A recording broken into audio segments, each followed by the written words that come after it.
Joachim Kroll, the Duisburg Man-Eater. Joachim Kroll, also known as the Duisburg Man-Eater and the Ruhr Cannibal, was a German serial killer and cannibal who terrorized the Ruhr region of West Germany for over 2 decades.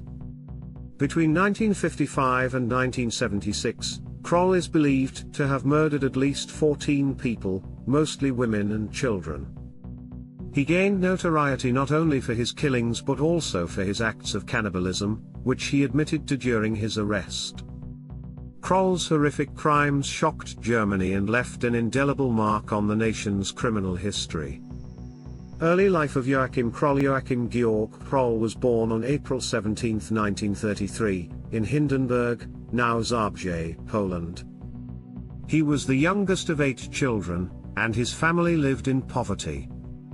His father was captured during World War II and became a prisoner of war, leaving Kroll to grow up in a difficult environment with little support. Kroll was described as a slow learner, and he struggled in school due to his low intelligence. He reportedly had an IQ of 76, which is considered borderline intellectual functioning. Kroll's childhood was filled with trauma, and he became socially withdrawn and isolated. His mental limitations and lack of social skills prevented him from forming meaningful relationships, and by his late teens, he began to exhibit disturbing sexual fantasies that involved violence toward women. The beginning of the killings. Kroll committed his first murder in 1955, shortly after the death of his mother, with whom he had lived for most of his life. His first known victim was a 19-year-old woman named Irmgard Strahl. Kroll attacked Strahl, raped her, and then strangled her to death. After killing her, he mutilated her body, and engaged in acts of cannibalism by cutting off pieces of flesh and consuming them.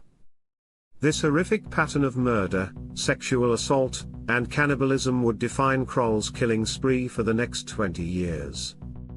His victims were primarily women and young girls, though he occasionally targeted boys. Kroll would typically lure his victims into secluded areas, such as forests or parks, where he would assault and strangle them. After killing his victims, he would mutilate their bodies, sometimes dismembering them and keeping pieces of flesh to eat later. The murders and cannibalism over the course of 2 decades, Kroll claimed the lives of at least 14 victims, though the actual number could be higher. His victims ranged in age from 4 years old to 61 years old, and his killings were spread across the Ruhr region, which includes cities like Duisburg, Essen, and Düsseldorf. Many of his victims were young children, whom he would lure by offering them candy or toys. One of the most shocking aspects of Kroll's crimes was his cannibalism. He later confessed that he began consuming the flesh of his victims as a way to save money on groceries, explaining that eating human flesh reduced his need to buy meat. Kroll's apartment was filled with gruesome evidence, including body parts stored in his refrigerator and cooking utensils that had been used to prepare human flesh. Key victims and timeline: Irmgard Strahl, 19, killed in 1955, Kroll's first known victim.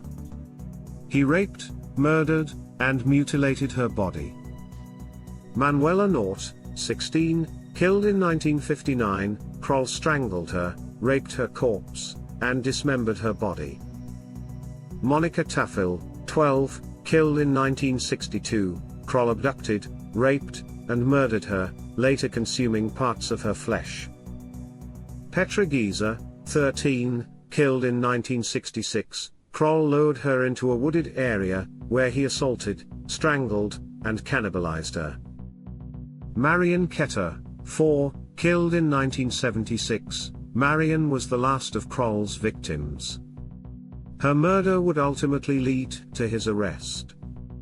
Kroll's ability to evade capture for so long was partly due to the widespread nature of his murders and the lack of any clear pattern that police could follow. His killings took place in different locations over many years, and because he targeted strangers, there was no immediate connection between the victims.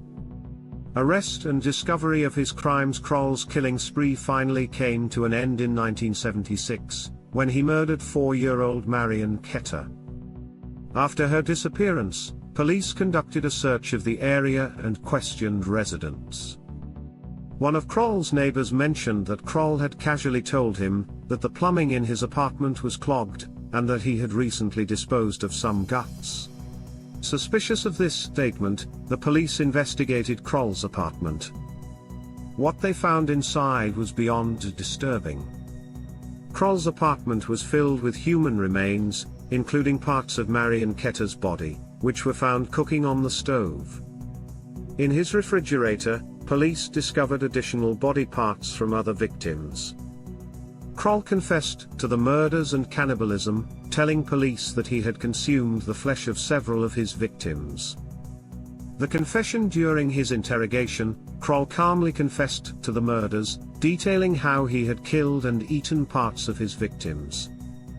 He explained that he enjoyed the taste of human flesh and had developed a pattern of luring victims, sexually assaulting them, and then killing them. Kroll admitted to killing at least 14 people, though he claimed that there may have been more victims that he couldn't remember. Kroll's matter-of-fact tone and complete lack of remorse during his confession shocked investigators. He described his actions as though they were routine and showed no understanding of the horror or magnitude of his crimes. Trial and imprisonment. Kroll's trial began in 1979, and he was charged with the murders of 8 women and girls. The trial was a media sensation in Germany due to the gruesome nature of the crimes and Kroll's bizarre personality. Psychologists examined Kroll, and determined that he suffered from borderline intellectual disability, and likely had a severe personality disorder. Despite his low intelligence, Kroll was found fit to stand trial. In 1982, Kroll was convicted of 8 murders and sentenced to life in prison. He was never granted parole and spent the remainder of his life in Rheinbach prison in North Rhine-Westphalia, Germany. Kroll died in prison of a heart attack on July 1, 1991, at the age of 58. Legacy and psychological insights. Joachim Kroll's crimes have left an indelible mark on German criminal history due to the horrifying nature of his actions. His pattern of sexually motivated killings, combined with his cannibalism, makes him one of the most disturbing serial killers in history. Kroll's low intelligence, social isolation, and inability to form normal relationships likely contributed to his violent behavior. Many psychologists who have studied Kroll believe that his lack of intellectual capacity, combined with his sexual deviance, made him incapable of feeling remorse or understanding the moral implications of his crimes. His case has been studied as an example of how intellectual disability and psychopathy can intersect in dangerous and violent ways.